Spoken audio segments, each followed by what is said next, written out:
Today, we are diving into an ancient text with some, and I mean shockingly, modern lessons on power, on politics, and on how you build a nation, literally from the ground up. I mean, really think about that for a second. It's a massive question, right? Where do you even start? You'd need a guide for pretty much everything. Defense, the economy, law and order, you name it.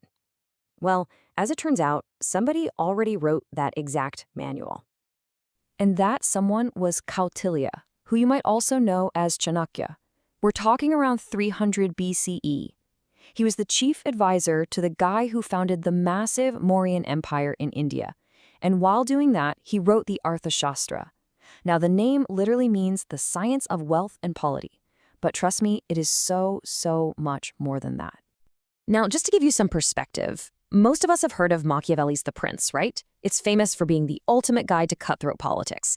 But Kautilya's Arthashastra was written almost 1,800 years before it, and the difference in what they cover is just staggering. See, The Prince is basically a manual on how a ruler can grab and hold on to power. The Arthashastra? It's the complete, practical, A to Z blueprint for running the entire state.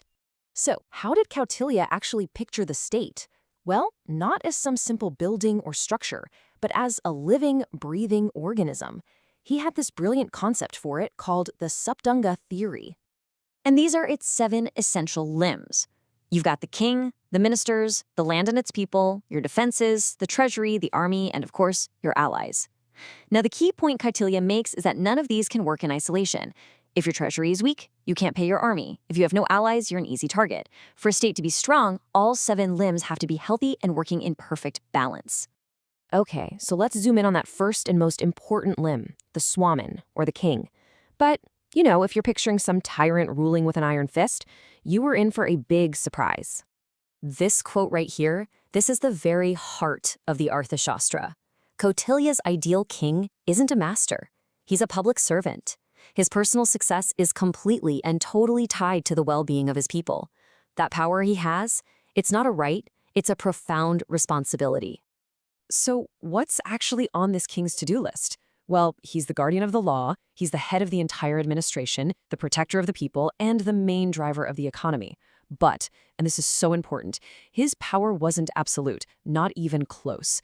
He was bound by what's known as dharma, this idea of a higher law and ethics, which put very clear limits on what he could and could not do. Okay, so that all sounds great in theory, but how does all that high-minded philosophy actually work day to day? Well, this is where we really see Kautilya's obsession with the nitty-gritty mechanics of a well-run state. You see, Kautilya wasn't just a philosopher. He was a master systems builder.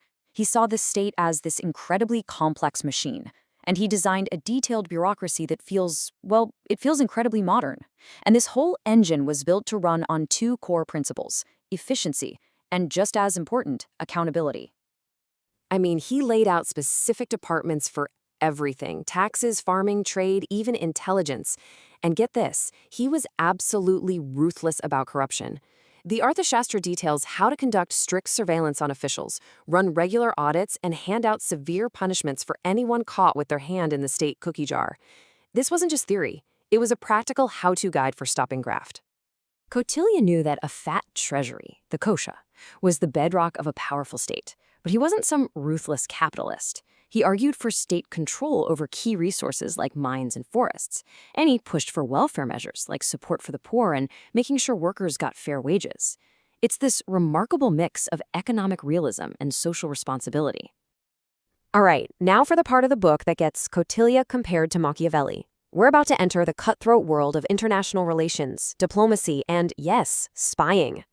This right here is the core of Kautilya's foreign policy. It's called the mandala theory, or the circle of states, and it's a really pragmatic, almost cold-blooded way of looking at the world.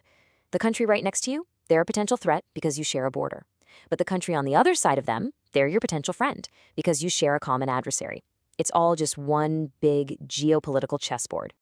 And to play on this chessboard, Kautilya gave the king a toolkit with 6 different strategies. You can make peace, you can wage war, you can just stay neutral, prepare for an attack, seek protection from someone stronger, or even play a dual policy, be at peace with one state while you're fighting another. The whole point is to be flexible. A wise ruler knows which tool to use for which job. This whole approach has a modern name, realpolitik. Kautilya was basically arguing, centuries ahead of his time, that your foreign policy has to be based on the practical self-interest and security of your nation, not on some abstract ideas about morality. It's about what works to keep your people safe and prosperous. So how do you know which of those 6 strategies to use? For Kautilya, the answer was simple: information. A huge chunk of his work is all about espionage. He called for a massive network of spies recruited from every single social class to keep an eye on rival kingdoms and on his own officials. For Kautilya, information was the ultimate currency of power. So, we have this hard-nosed realist who's all for spies and strategic warfare. But it is absolutely essential to understand the ultimate goal behind all this tough-minded pragmatism. What was it all for? The entire machinery of the state, the king, the army, the taxes, the spies, all of it serves one single purpose: yoga kshema. It's this brilliant Sanskrit concept that basically means the state must provide both security, which is yoga, and welfare, which is kshema for its people, protection and prosperity. This is the ultimate law that governs everything else. And this, right here, is the genius of Kautilya's thinking. He wasn't just a realist, and he wasn't just an idealist. He was a master at blending the two. He totally understood that you need pragmatic, tough tools like punishment and shrewd diplomacy to manage a world that's often driven by pure self-interest. But he insisted that this entire realist system must serve an idealistic goal: upholding the law and ensuring the welfare of every single person. So, what is the ultimate purpose of power? Is it for the glory of the person in charge or for the good of the people they rule? Kautilya gave us his answer over 2 millennia ago, and it's a question every leader should probably still be asking themselves today. Power isn't the end goal, it's just the tool you use to achieve public welfare.